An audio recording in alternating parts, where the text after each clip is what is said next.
dear students. I'm Dr. Neelam Yadav from ABES Engineering College. I'm preparing this lecture video on the topic green chemistry. The contents which will be covered in this topic are: we'll be covering the definition of green chemistry. We'll be discussing about the 12 principles involved in the green chemistry. What are green chemicals? Then we'll be discussing the conventional and green root synthesis of adipic acid and paracetamol. And with this, we'll be also discussing the significance of the green chemistry. Now, to begin with the green chemistry is also known as sustainable chemistry, and it is defined as environmentally benign chemistry in which the designing, development, and implementation of chemical products and processes that reduce or eliminate the use and generation of substances that are hazardous to living beings and environment. For example, production of biodiesel is a green chemistry method. Now, the 12 principles involved in green chemistry are: number 1 is atom economy, number 2 is improved process of productions, number 3 is minimization of toxic elements, number 4 is environment friendly process, number 5 is less hazardous substances, 6th is prevention of waste, 7th is real time analysis, 8th green chemistry principle is to omit chemical derivatives, 9th principle is designing safer chemicals, 10th principle is use of safer solvents, 11th is catalyst, and the 12th principle of green chemistry is technology. To begin with, first principle of green chemistry. First principle is atom economy, and it states that it incorporates the maximum number of reactants atoms that should be converted in the product formation. It is also called as atom efficiency or percent atom economy. And this can be calculated by a formula given as percent atom economy is equal to formula weight of final product,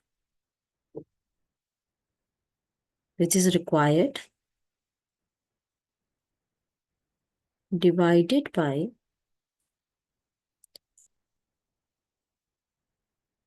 the formula weight of all reactants.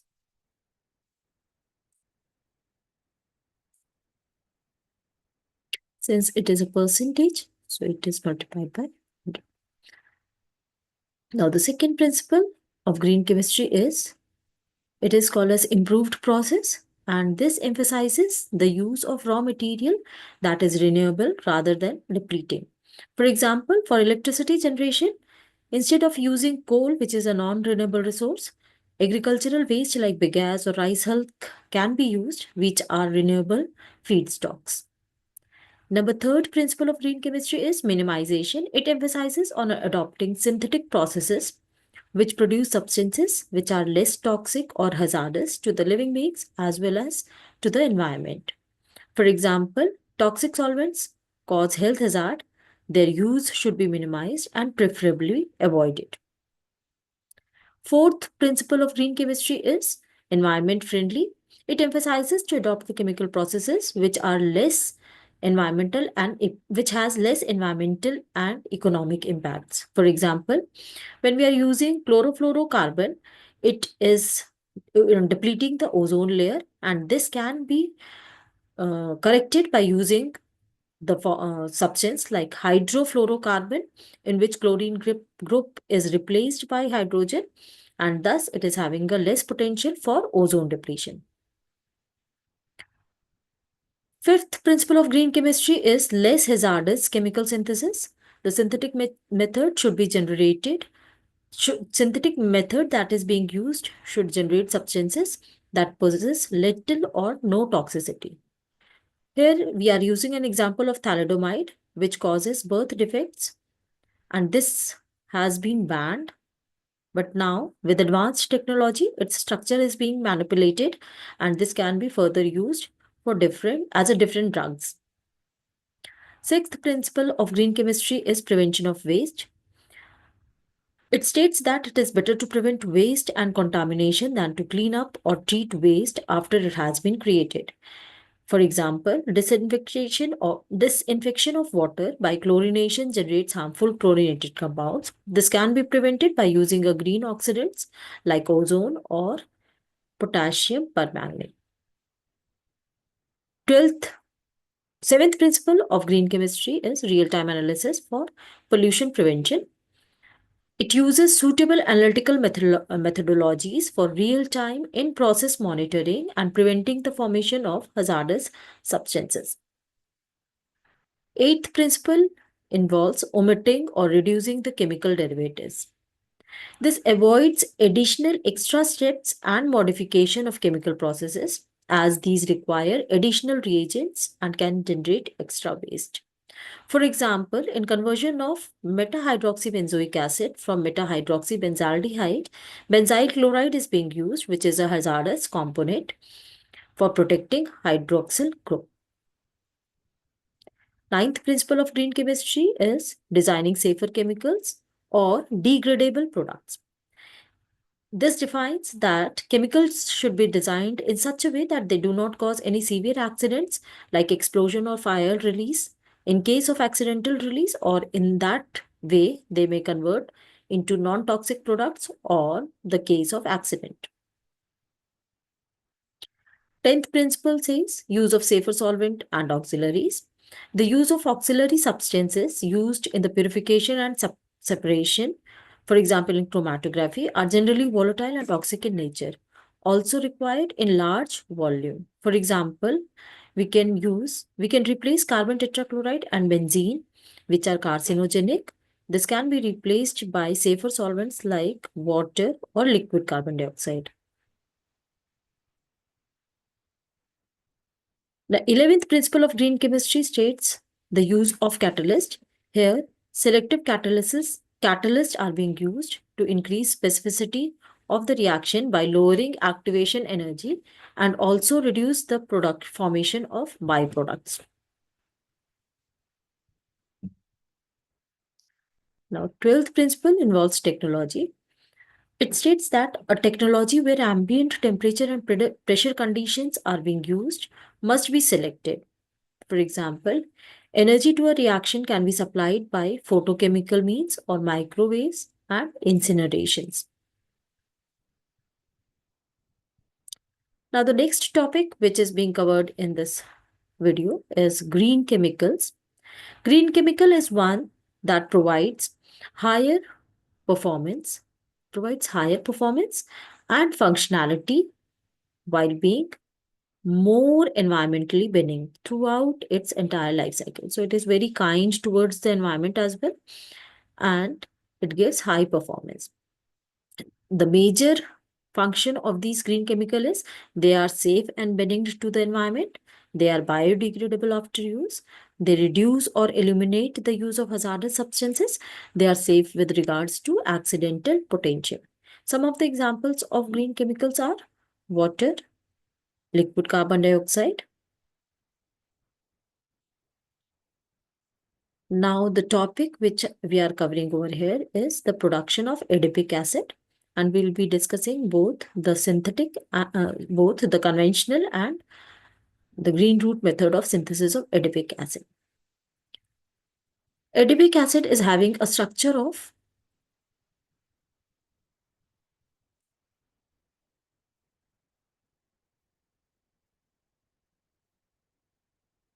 this is the structure of adipic acid. This can also be written as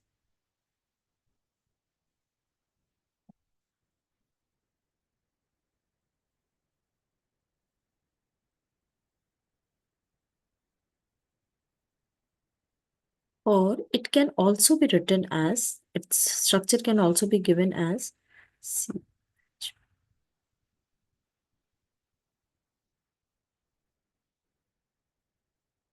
This is also the structure of adipic acid. The major use of adipic acid is in the production of nylon, where adipic acid is used as a monomer. It is also used in many drugs production. Now we will be discussing the synthesis of adipic acid by conventional route. The conventional route of synthesis of adipic acid involves step number 1, reduction of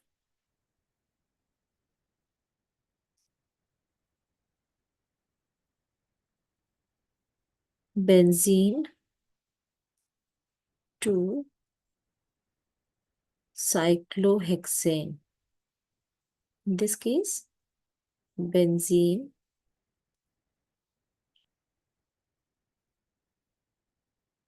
is being reduced in presence of Rene-nickel and hydrogen to cyclohexane. This is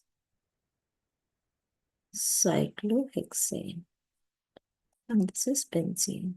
Since we are using benzene as the initial raw material and benzene is a carcinogenic as well as volatile organic compound, this causes air pollution. So this conventional method of synthesis of adipic acid was withdrawn and the green route method was further proposed for the production of adipic acid. Now the second step involves the oxidation of cyclohexane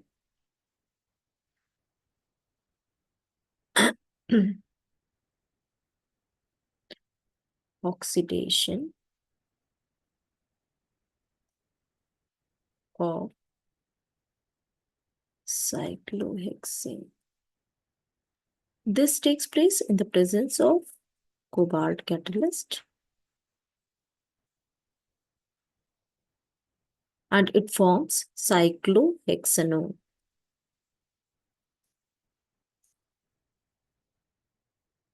This is cyclohexanone. Now the third step involves oxidation of cyclohexanone to adipic acid, which is the product which is required. Cyclohexanone is oxidized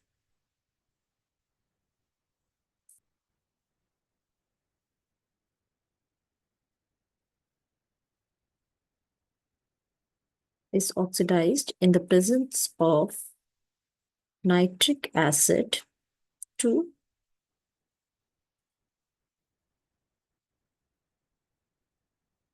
adipic acid. This is the conventional method of production of adipic acid. As already discussed, since the raw material used is benzene, which is carcinogenic, as well as it is volatile organic compound, and this causes air pollution. Now next, since this conventional method is having drawback, so we have switched over to green route synthesis of adipic acid. Green route synthesis is carried out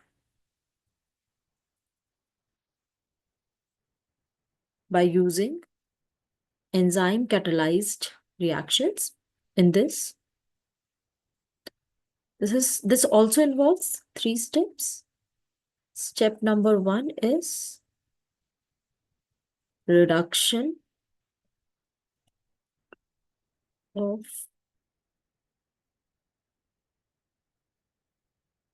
glucose.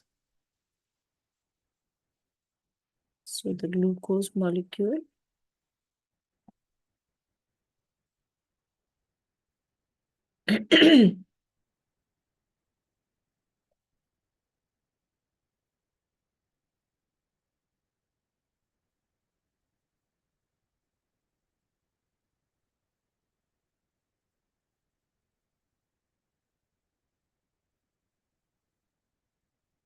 Take this as a glucose molecule.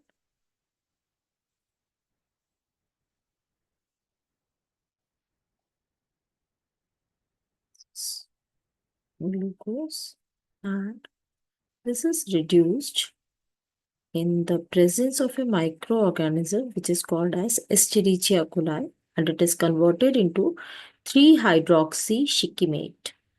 So 3-hydroxy-shikimate, its formula is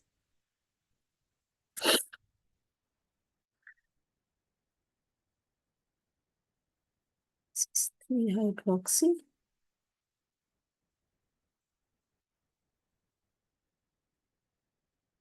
This 3-hydroxy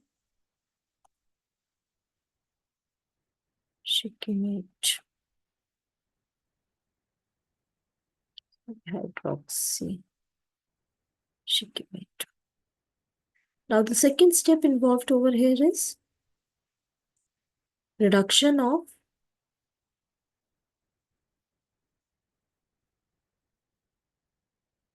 3-hydroxy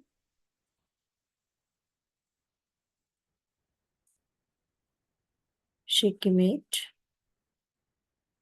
to cis-muconic acid. So this is 3-hydroxy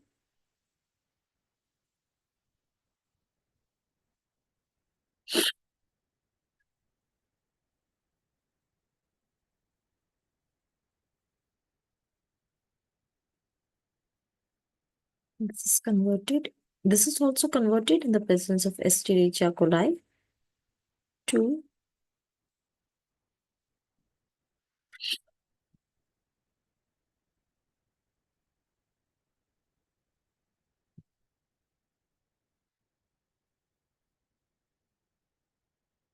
cis-muconic acid. This is cis-muconic acid.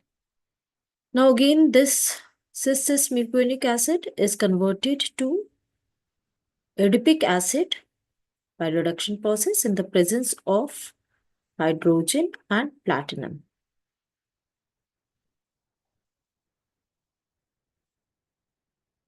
Third step involves reduction of cis-muconic acid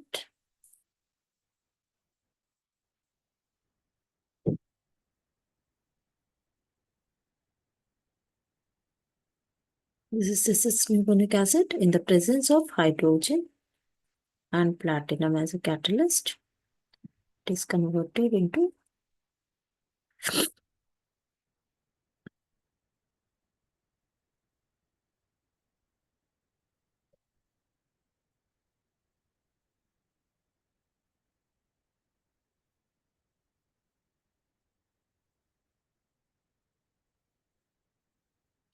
adipic acid. This is the green root synthesis method of adipic acid. Now we will be discussing about paracetamol. Paracetamol is also used for as an antipyretic drug to reduce body temperature in case of high fever, and it is also used as a weak analgesic to reduce the mild to moderate pain. The structure of paracetamol is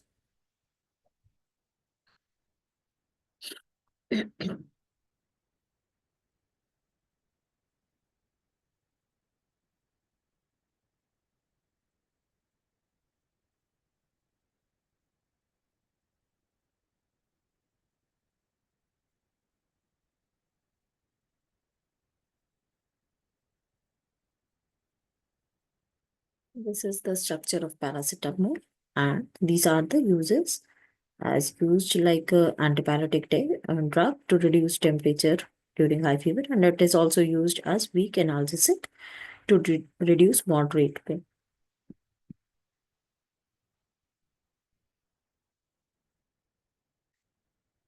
Now, the synthesis of paracetamol by conventional route method, it involves 3 steps.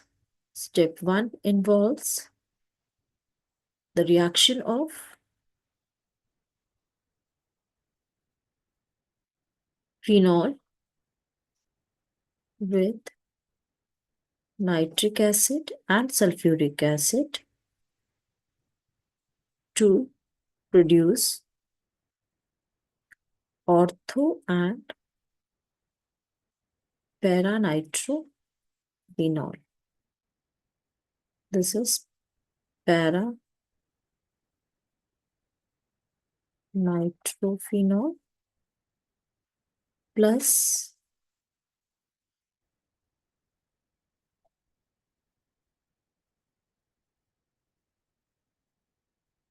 orthonitrophenol.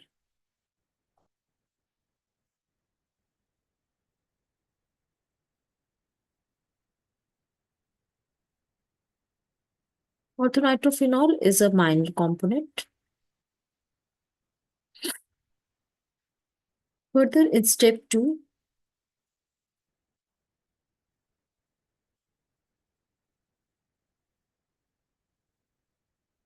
para-nitrophenol is reduced. Reduction can be done in the presence of ammonium hydroxide and Rene nickel. This para-nitrophenol gets converted into para-aminophenol.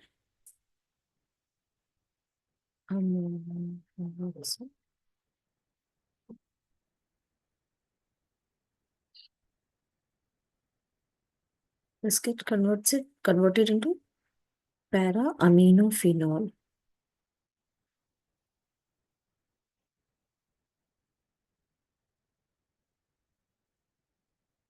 Now further in step 3, this para-aminophenol is treated with acetic anhydride and it results in the formation of paracetamol.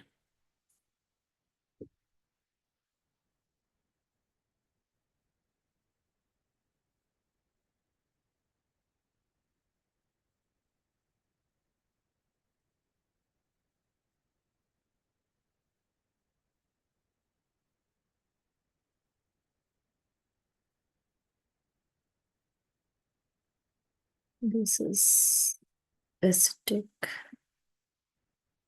anhydride and this reacts in the presence of sodium acetate to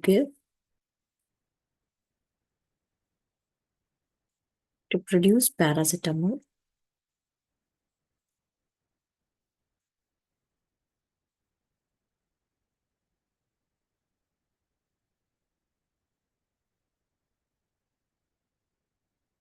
This is the conventional method of preparation of adipic acid.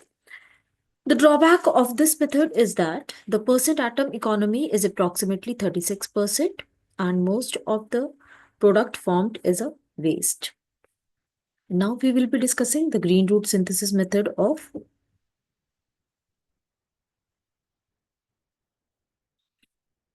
adipic acid, paracetamol. Here.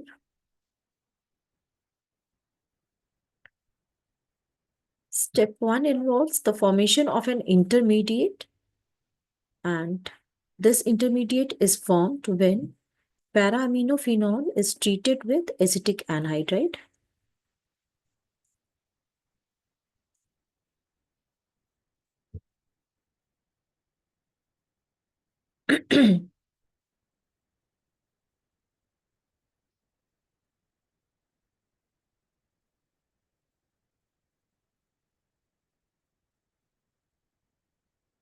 Here, the lone pair of electrons present in the nitrogen gets attached to the carbon atom of acetic anhydride and forms an intermediate product.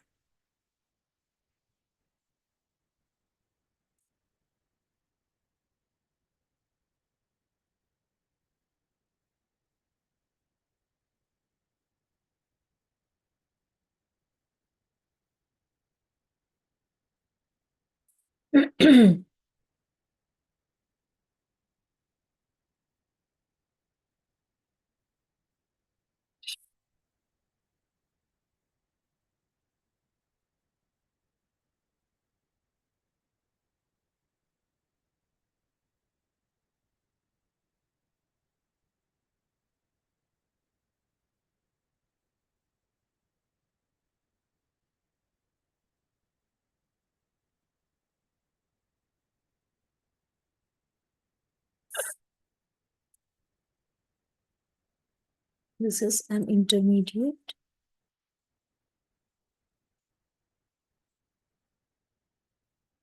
This intermediate again regains the electron by losing this proton, and the negative charge of the oxygen comes back to form carbon double bond, and this produces paracetamol.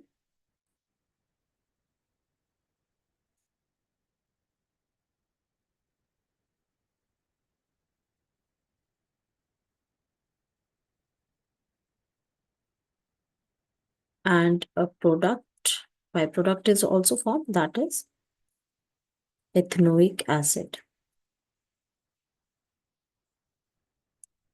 This is ethanoic acid, paracetamol. This is the green root synthesis of paracetamol.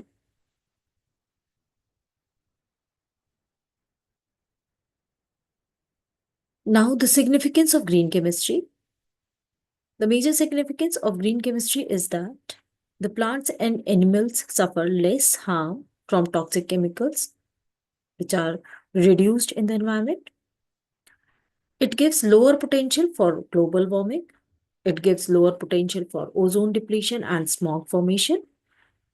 It causes less chemical disruption of ecosystem, and it uses less landfills and especially hazardous waste landfills.